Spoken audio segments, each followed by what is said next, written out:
থাকবে তখন ঈমান হলো বান্দা এরকম ভাবে যে কোনো অন্যায় কাজ করতে যাবে তখন তার ভয় হবে।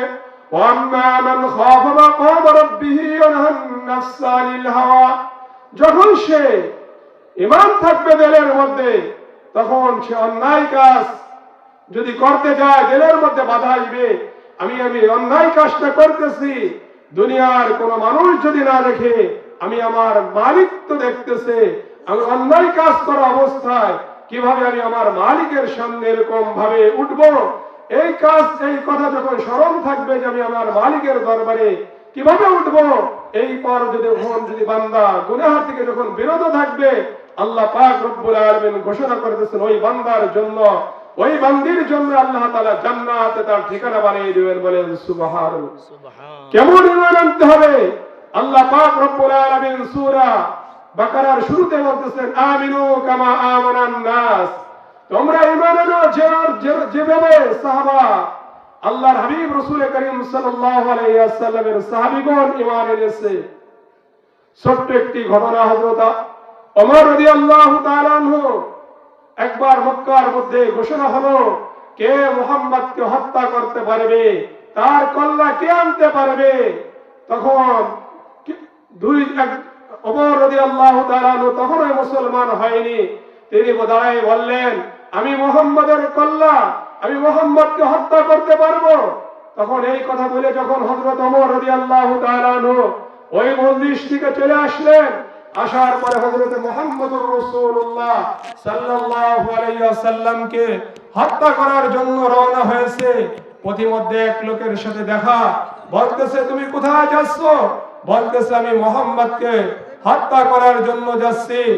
বলতেছে তুমি তো মুহাম্মদকে হত্যা করার জন্য যাচ্ছ, অথচ মুহাম্মদ তোমার আত্মীয় স্বজনের খোঁজ দেয়া দেখো, তোমার আত্মীয় স্বজন, তোমার বোন, তোমার বোনের জামাই, সে তো মুহাম্মদের ধর্ম গ্রহণ করেছে। এই কথা শোনার পর হযরত ওমর রাদিয়াল্লাহু তাআলা যখন তার বোনের বাসায় আসলেন, আসার পরে দেখতেছে তারা কোরআনে কারীমের আয়াত তেলাওয়াত করতেছে। এরপর যখন হযরত ওমর রাদিয়াল্লাহু তাআলা দরজা খুললেন, খোলার পরে তারা দেখতেছে কোরআনের যে অংশটা ছিল ওই অংশটা অন্য জায়গায় রেখে দিয়েছে। হযরত ওমর রাদিয়াল্লাহু তাআলা বলতেছেন তোমরা কি মুহাম্মাদের ধর্ম গ্রহণ করলে?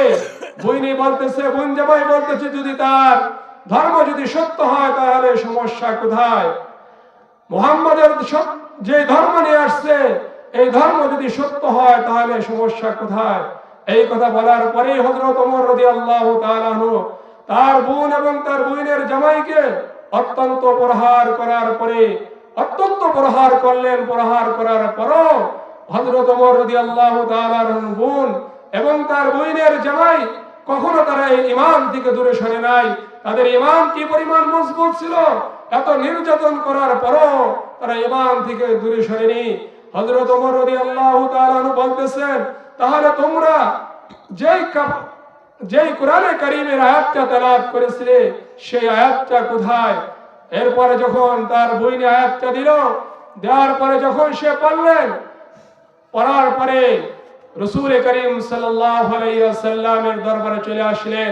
আল্লাহর নবী রাসূল করিম সাল্লাল্লাহু আলাইহি ওয়াসাল্লামের দরবারে এসে হযরত ওমর রাদিয়াল্লাহু তাআলা যখন মুসলমান হয়ে গেলেন, তার ঈমানি শক্তি ইতিপূর্বে আল্লাহর নবী মুহাম্মদুর রাসূলুল্লাহকে সাল্লাল্লাহু আলাইহি ওয়াসাল্লামকে যে ওমর হত্যা করার জন্য আসছে, এই ওমর যখন কালিমা পড়ে মুসলমান হয়ে গেছে, মুহূর্তের মধ্যেই তার ঈমানটা এত মজবুত হয়েছে, আল্লাহর হাবিব রাসূল করিম সাল্লাল্লাহু আলাইহি ওয়াসাল্লামকে বলতেছে ইয়া রাসূলুল্লাহ, এই ইসলাম ধর্ম সত্য, এই কালিমার দাওয়াত এতদিন তো গোপনে হয়েছে, আজ থেকে এই কালিমার দাওয়াত গোপন হবে না, এই কালিমার দাওয়াত প্রকাশ্যে দেওয়া হবে।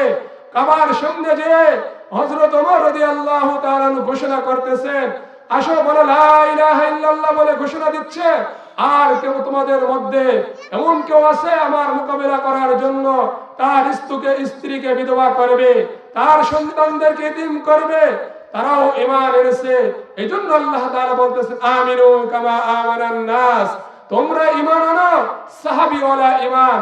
যদি তোমরা সাহাবীওয়ালা ঈমান আনো তাহলে আল্লাহ পাক রব্বুল আলামিন তোমাদেরকে জান্নাত দিয়ে দিবেন।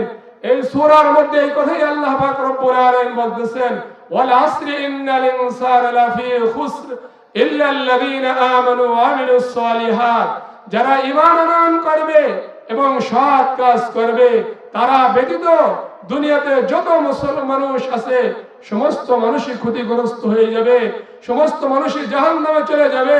এই জন্য ঈমান অনেক বড় দৌলত। ঈমানের মতো সম্পদ নিয়ে আল্লাহ পাক রব্বুল আলামিন আমাদেরকে দুনিয়া থেকে চিরবিদায় নেওয়ার তৌফিক দান করুন। আল্লাহ পাক রব্বুল আলামিন আমাদের সকলকে খাঁটি মুসলমান হিসেবে কবুল ও মঞ্জুর করুন। আল্লাহ তাআলা আমাদের সকলকে খাঁটি ইমানদার হিসেবে কবরে যাওয়ার তৌফিক দান করুন, বলেন আমিন।